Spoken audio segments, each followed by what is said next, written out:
ইউলহিকু ইলহাকান, এর অর্থ হলো মানুষকে উদাসীন করে রেখেছেন, মানুষকে গাফেল করে রেখেছেন। মানুষ আজ উদাসীন হয়ে গিয়েছে, গাফেল হয়ে গিয়েছে, অসাবধানতা অবলম্বন করছেন, সেটা কখনো দূর হবে না। দুনিয়া পাওয়ার আশায় আজ মত্ত হয়ে গিয়েছেন। আল্লাহ বলেন, হাত্তা যুরতুমুল মাকাবির, যতক্ষণ পর্যন্ত মানুষ কবরে না যাবে, কবরে যাওয়ার আগ পর্যন্ত মানুষের অভাব কোনোদিন দূর হবে না। এই জন্য টাকা কামানোর ক্ষেত্রে, দুনিয়া উপার্জনের ক্ষেত্রে আপনি আমাকে প্রথমে যেই টার্গেট নিতে হবে, যে এইম আপনি আমাকে অর্জন করতে হবে, সেটা হলো দুনিয়াতে আপনি আমি হালাল ইনকাম করতে হবে, হালাল ইনকাম খেতে হবে। হালাল ইনকাম ব্যতীত আপনি আমার ইবাদত কবুল হবে না। হালাল খাদ্য ব্যতীত আপনি আমি আল্লাহকে ডাকলে আল্লাহ রব্বুল আলামিন তার ডাক কবুল করবেন না। বুখারী মুসলিম সহ অন্যান্য কিতাবে অনেক হাদিস এসেছে। আবু হুরায়রা রাদিয়াল্লাহু আনহু থেকে বর্ণিত, তিনি বলেন, রাসূলুল্লাহ সাল্লাল্লাহু আলাইহি ওয়াসাল্লাম বলেছেন, ইন্নাল্লাহা তাইয়্যিব লা ইয়াকবালু ইল্লা তাইয়্যিবান। আল্লাহ হলেন পবিত্র, পবিত্র পবিত্র ব্যতীত কোনো কিছুই গ্রহণ করেন না। তাহলে হালাল মানে পবিত্র, আপনি খেতে হবে পবিত্র, আপনার ইনকাম হতে হবে পবিত্র, আপনার ইনকাম হতে হবে হালাল। হালাল ইনকাম না করে যদি আপনি ইবাদত করেন, আপনার ইবাদত কবুল হবে না।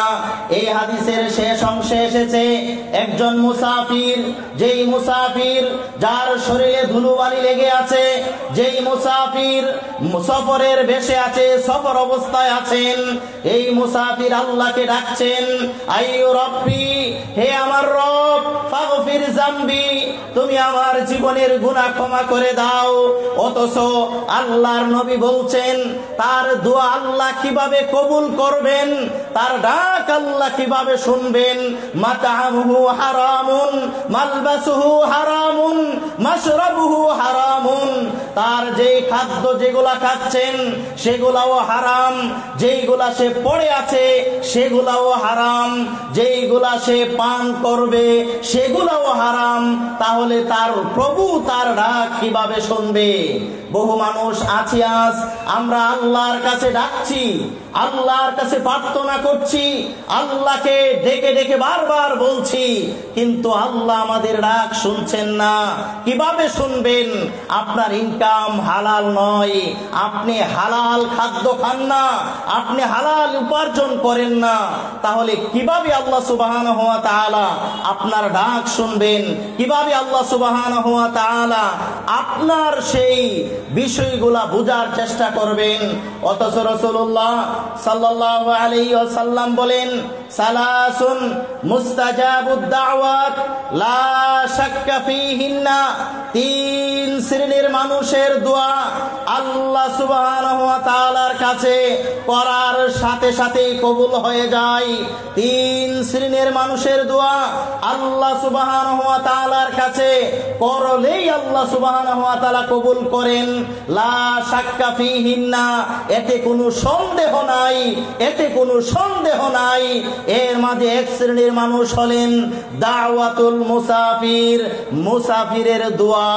সেই মুসাফির যদি হারাম খাদ্য খেয়ে, হারাম খাবার খেয়ে, হারাম উপায়ে তার দেহ গঠন করে আল্লাহকে ডাকেন, হারাম খাবার খেয়ে আল্লাহকে ডাকলে আল্লাহ মুসাফিরের দোয়াও কবুল করেন না। তাহলে ইবাদত কবুলের যেই প্রধান শর্তগুলা রয়েছে, এর মাঝে এক নাম্বার শর্ত হলো আল ইখলাস, একনিষ্ঠতার সাথে ইবাদত করতে হবে, আল্লাহর সন্তুষ্টির জন্য ইবাদত করতে হবে। দুনিয়ার কাউকে খুশি করার জন্যে, দুনিয়ার মানুষে ভালো বলবে এই জন্যে আল্লাহর ইবাদত করলে আল্লাহ সুবহানাহু ওয়া তাআলা আপনার ইবাদত কবুল করবেন না। একমাত্র, কেবলমাত্র, শুধুমাত্র আল্লাহ সুবহানাহু ওয়া তাআলার সন্তুষ্টির জন্য ইবাদত করতে হবে।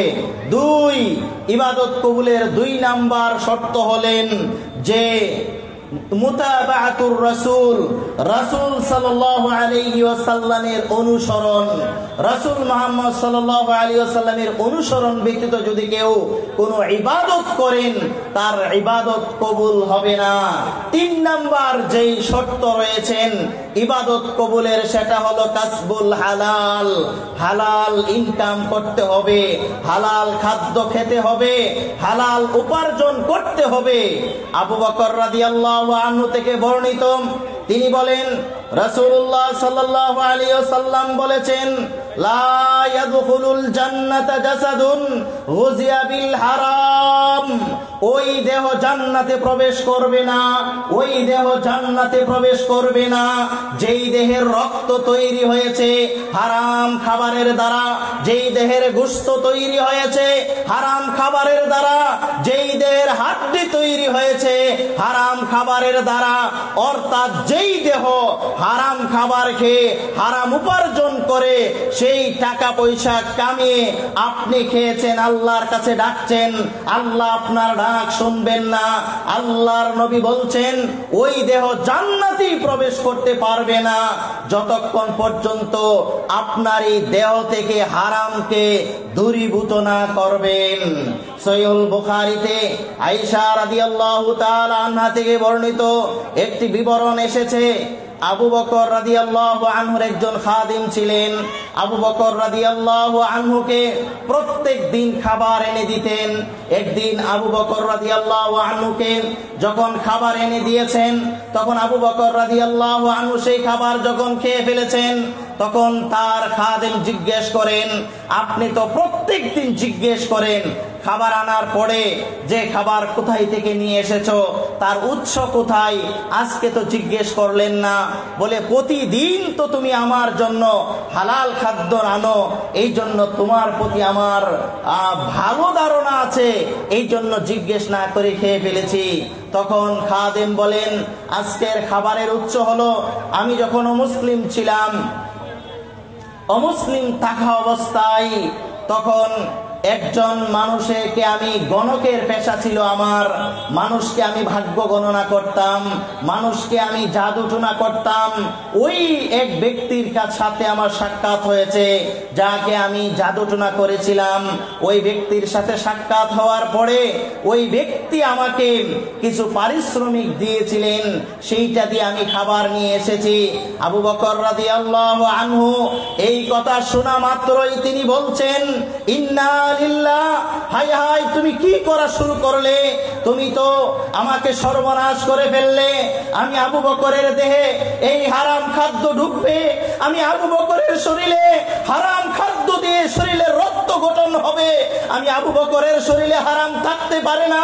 এই বলে আল্লাহর নবীর সাহাবী আবু বকর রাদিয়াল্লাহু আনহু মুখের ভিতরে আঙ্গুল দেওয়া শুরু করলেন।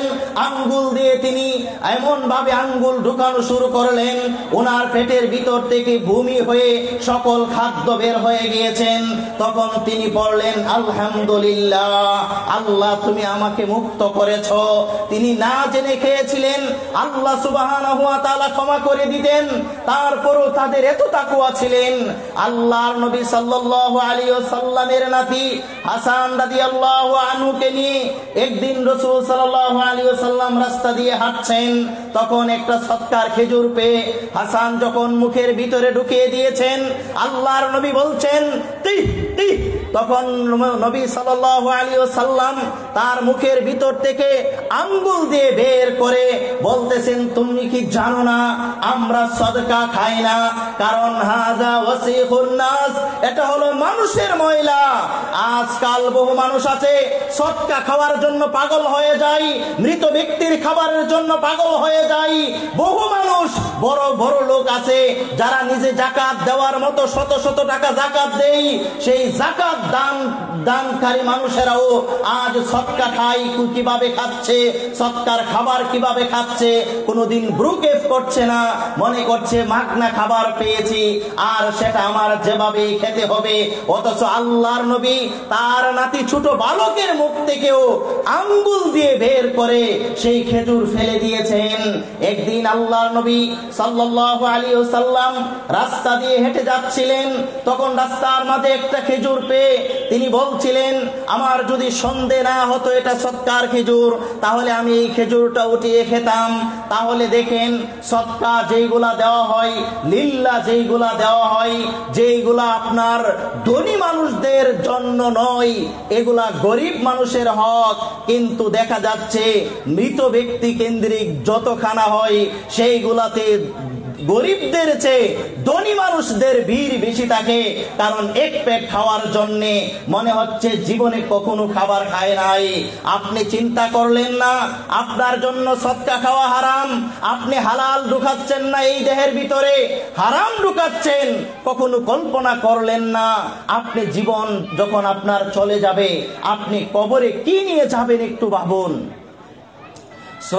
সহিহুল মুসলিমের হাদিস এসেছে, আনাস ইবনে মালিক রাদিয়াল্লাহু তাআলা আনহু قال قال رسول الله صلى الله عليه وسلم يتبع الميت ثلاثه। আনাস ইবনে মালিক রাদিয়াল্লাহু আনহু থেকে বর্ণিত, তিনি বলেন রাসূল সাল্লাল্লাহু আলাইহি ওয়াসাল্লাম বলেছেন, মৃত ব্যক্তির অনুসরণ করে তিন শ্রেণীর মানুষ। ফায়ারজিউ ইসনানে, দুটি ফিরে আসে, ওয়া ইয়াবকা ওয়াহিদ, বাকি থাকে শুধু একটি। ফায়ারজিউ আহলুহু ওয়া মালুহু, ফিরে আসে তার মাল, ফিরে আসে তার পরিবার, ফিরে আসে তার সন্তান সন্ততি, ফিরে আসে তার আত্মীয় স্বজন, ফিরে আসে তার ধন দৌলত, সব ফিরে আসে। শুধু কবরে বাকি থাকেন একটি, ওয়া ইয়াবকা ওয়াহিদ, বাকি থাকে শুধু একটি, ওয়া ইয়াবকা আমালুহু, বাকি থাকে শুধু কবরে তার আমল। আমল ব্যতীত আর কোনো কিছুই বাকি থাকে না।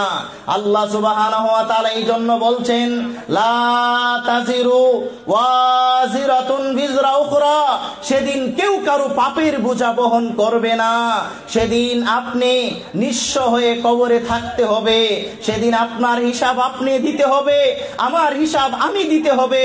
আপনার টাকা পয়সা, আপনার বাড়ি গাড়ি, আপনার ব্যাংক ব্যালেন্স, আপনার জায়গা জমি সব কিছু পড়ে থাকবে। এই দুনিয়ার মূল্য আল্লাহর কাছে কি আপনি জানেন? আল্লাহ সুবহানাহু ওয়া তাআলার কাছে এই সমগ্র দুনিয়ার মূল্যটা কি সামান্য একটা মাছির দানা পরিমাণও নয়।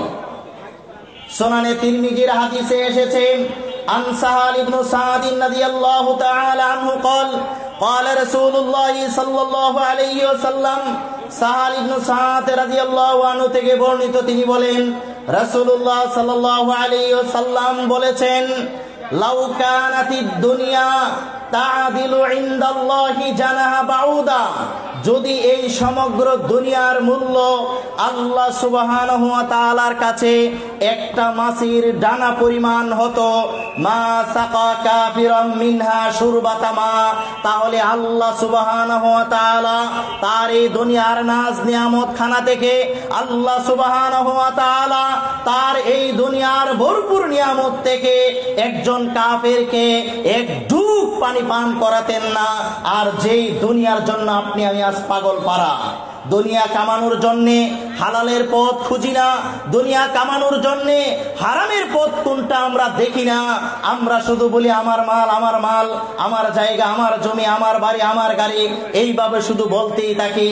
সহিহ বুখারীর হাদিসে এসেছে, আবু হুরায়রা রাদিয়াল্লাহু আনহু থেকে বর্ণিত, তিনি বলেন রাসূলুল্লাহ সাল্লাল্লাহু আলাইহি ওয়াসাল্লাম বলেছেন, ইয়াকুলুল আবদু মালি মালি, বান্দা শুধু বলতে থাকবে আমার মাল, আমার মাল, আমার জায়গা, আমার জমি, আমার বাড়ি, আমার গাড়ি, এইভাবে শুধু বান্দা বলতেই থাকবে। ইল্লা মালুহু সালাসুন, তার মাল মাত্র তিনটি। মানুষের প্রকৃত সম্পদ কয়টি? তিনটি ব্যতীত আপনার কোনো কিছুই নাই। এক নাম্বার হলেন ইদা আকালা ফাফনা, আপনি যা খেয়েছিলেন শেষ করে দিয়েছেন, এটাই আপনার প্রকৃত সম্পদ ছিল। দুই নাম্বার, আপনি যা পরিধান করেছিলেন এটাই আপনার প্রকৃত সম্পদ ছিল। তিন নাম্বার, আল্লাহর রাস্তায় আপনি যা দান করেছিলেন এইটা আপনার প্রকৃত সম্পদ ছিল। এছাড়া আপনি দুনিয়াতে যাই রেখে যাচ্ছেন, যেই সম্পদ রেখে যাচ্ছেন, সকল কিছু বৃথা। আপনি মারা যাওয়ার পরে আপনার সন্তানরা আপনার এই সম্পদ ভাগাভাগি নিয়ে ব্যস্ত থাকবেন। এমন বহু ঘটনা ঘটেছে, ওই ব্যক্তি মারা যাওয়ার পরে তার সন্তানের শহরের বাড়িটা কোন ছেলে নিবে, গ্রামের বাড়িটা কোন ছেলে নিবে, এই নিয়ে দ্বন্দ্ব লেগে 3 দিন পর্যন্ত পার হয়ে গিয়েছে, তার লাশে দিয়ে দুর্গন্ধ চলে এসেছে, তবু বাবার লাশকে দাফন করে না। অথচ আপনি আজ হতাশ হয়ে যাচ্ছেন, আপনার সন্তানকে আপনি কি দিয়ে যাবেন, আপনার সন্তানের জন্য আপনি কি রেখে যাবেন, আপনার সন্তানের জন্য কোন বাড়িটা দিয়ে যাবেন। অথচ মৃত্যুর পরে আপনার কবরে আপনার সন্তান একদিন থাকবে না, আপনার সন্তান আপনাকে কয়েকদিন পরে আর মনে রাখবে না।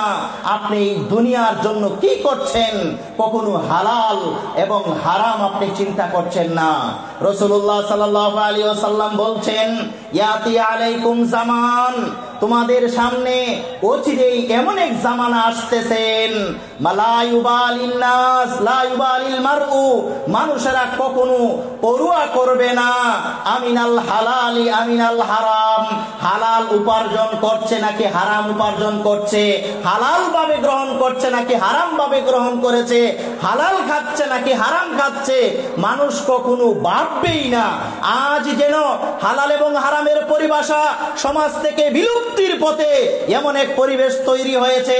অথচ নিজেকে মুসলমানের সন্তান দাবি করি, হারামে লিপ্ত হয়ে যাচ্ছি। অথচ নিজেকে মুমিন দাবি করি, হারামে লিপ্ত হয়ে গেছি। অথচ নিজেকে পাক্কা মুসলিম দাবি করি, অথচ নিজেকে হাজী সাহেব দাবি করি, অথচ নিজেকে যাকাত দানকারী দাবি করি, অথচ এলাকার প্রতাপশালী মুসলিম দাবি করি। অথচ দাবির সাথে আপনার বাস্তবে 1% মিল নাই। তুমি কেমন হাজী যেই হাজী সুদে টাকা লাগাই, তুমি কেমন হাজী যেই হাজী ঘুষ খাই, তুমি কেমন হাজী হাজী সাহেব হয়েও নিজের নাম ব্যবহার করে বহু রকম হারাম দুর্নীতির সাথে লিপ্ত হয়ে আছো। সুনানে তিরমিজির 1 নম্বর হাদিস ইবনে ওমর রাদিয়াল্লাহু আনহু থেকে বর্ণিত, তিনি বলেন রাসূলুল্লাহ সাল্লাল্লাহু আলাইহি ওয়াসাল্লাম বলেছেন, লা তুকবালু সালাতুন বিগাইরি তুহুরিন ওয়ালা সাদাকাতুম মিন গুলুলিন, কখনো মানুষের লা তুকবালু সালাত, মানুষের সালাত কবুল হবে না বিগাইরি তুহুরিন, পবিত্রতা ব্যতীত। সালাত আদায় করতে হলে তার পূর্ব শর্ত হলো পবিত্র হতে হবে। 2 নাম্বার, ওয়ালা সাদাকাতুম মিন গুলুলিন, সদকা কবুল হবে না হারাম মালের দ্বারা। গুলুল শব্দের একটি শাব্দিক অর্থ হলো গনিমতের মাল লুণ্ঠন করা, আরেকটি শব্দের শাব্দিক অর্থ হলো জনসাধারণের মাল লুণ্ঠন করা। গুলুল শব্দের ইংরেজি হলো করাপশন, মানে আল্লাহ পবিত্র, লা ইউকবালু ইল্লা তাইয়িবান, পবিত্র ব্যতীত আল্লাহ সুবহানাহু ওয়া তাআলা কোনো কিছুকে গ্রহণই করেন না। আপনার হারাম মাল কিভাবে আল্লাহ গ্রহণ করবেন, হারাম মাল কিভাবে আল্লাহ সুবহানাহু ওয়া তাআলা নেবেন? এই জন্য প্রিয় মুসলিম ভাই সকল, আজ আল্লাহ সুবহানাহু ওয়া তাআলা হালাল এবং হারাম কিভাবে চিনবেন? নোমান ইবনে বাশির রাদিয়াল্লাহু আনহু থেকে বর্ণিত হাদিস, রাসূলুল্লাহ সাল্লাল্লাহু আলাইহি ওয়াসাল্লাম বলেন, ইন্নাল হালালা বাইয়িন, আল হালালু বাইয়িন ওয়াল হারামু বাইয়িন ওয়া বাইনাহুমা মুশতাবিহাত, হালাল স্পষ্ট, হারাম স্পষ্ট। হালাল এবং হারামের মাঝখানে যে বিষয় আছে সেইগুলা হলো সন্দেহযুক্ত বিষয়। এখন আমরা হালাল এবং হারাম খোঁজার জন্য স্যাটেলাইট লাগাতে হবে না, হালাল হারাম খোঁজার জন্য বিভিন্ন ভাবে আপনার যাচাই করতে হবে না। হালাল এবং হারাম স্পষ্ট। আল্লাহ সুবহানাহু ওয়া তাআলা হালালের পরিধি দিচ্ছেন ব্যাপক, দুনিয়ার সকল কিছু হালাল, তবে ওইগুলা হারাম যেইগুলা আল্লাহ সুবহানাহু ওয়া তাআলা হারাম ঘোষণা করেছেন, যেইগুলা নবী মুহাম্মদ সাল্লাল্লাহু আলাইহি ওয়াসাল্লাম হারাম ঘোষণা করেছেন, এইগুলা বাদে সবগুলাই হালাল। যেমন আল্লাহ সূরাতুল বাকারার মাঝে বলেন, আহাল্লাল্লাহুল বাইআ ওয়া হারামার রিবা, আল্লাহ সুদকে হারাম ঘোষণা করেছেন, ক্রয় বিক্রয়কে হালাল করেছেন। এখন বহু মানুষ সুদের নাম পাল্টিয়ে খাচ্ছেন। সুদ যে হারাম সমাজের কোন মানুষটা জানে না বলেন তো? সবাই জানে, তারপর আবার 90% মানুষ খাচ্ছে। বলে না হুজুর, এটা সুদ না, তো এটা তো ইন্টারেস্ট, এটা তো মুনাফা, এটা তো সার্ভিস চার্জ, বিভিন্ন নামে বেনামে খাচ্ছে। আল্লাহর নবী হাদিসে প্রমাণ করেছেন, কিয়ামতের পূর্বে এমন কিছু মানুষের উপদ্রব হবে যারা মদের নাম পাল্টিয়ে খাবে। মদ আর রাখবে না, কারণ মদ হারাম, কিন্তু বিয়ার তো হালাল মনে হয়। তারপরে ফেন্সিডিল, ইয়াবা বের হয়েছে, সেগুলোকে হালাল হালাল নাম পাল্টিয়েছেন। পায়খানাকে যদি বোতলের ভিতরে ভরে এটার নাম দেন হালুয়া, এটার নাম দেন জর্দা পোলাও, তাহলে এটা কোনোদিন কি হালাল হয়ে যাবে? হালাল হবে না।